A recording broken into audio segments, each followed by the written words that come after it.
بسم الله الرحمن الرحيم. الحمد لله العلي العليم القادر، والصلاة والسلام على نبيه الذكي الطاهر وعلى آله وصحبه الذين سلكوا ونشروا طريق دين الله الغالب. أما بعد، اسمي محمد فيضان، واسم والدي ولي محمد، واسم قريتي ككرالا بمديرية بدايو في ولاية उत्तर प्रदेश الهند. أنا متعلم الجامعة الإسلامية دار العلوم ديوبند في ولاية उत्तर प्रदेश الهند.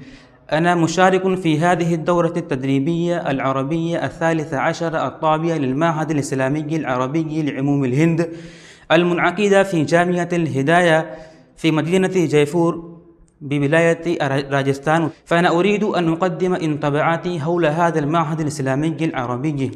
أولا، أنا أشكر الله تبارك وتعالى لأن الله تبارك وتعالى يقول في القرآن المجيد: لئن شكرتم لأزيدنكم ولئن كفرتم إن عذابي لشديد.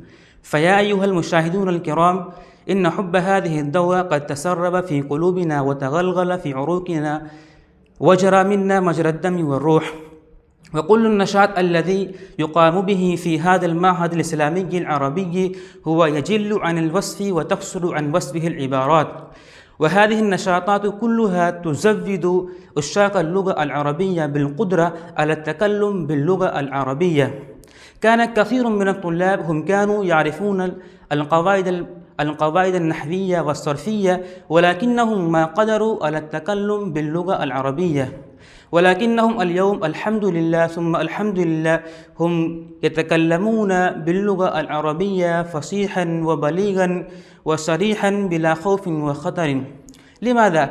لأن جو هذا المعهد الإسلامي العربي جو عربي، حتى أننا نتنفس ونأكل ونشرب ونقوم ونجلس وننام ونستيقظ، حتى أننا نرى أحلامنا باللغة العربية.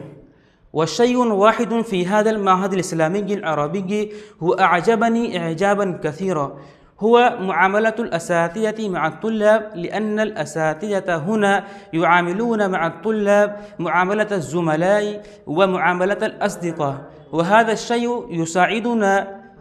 الشيء يساعدنا على التكلم باللغة العربية وتعلم اللغة العربية. وهذا الشيء أيضا يفيد قلوبنا بشرا وحنانا وفرحا وسرورا وهدوءا وسكونا.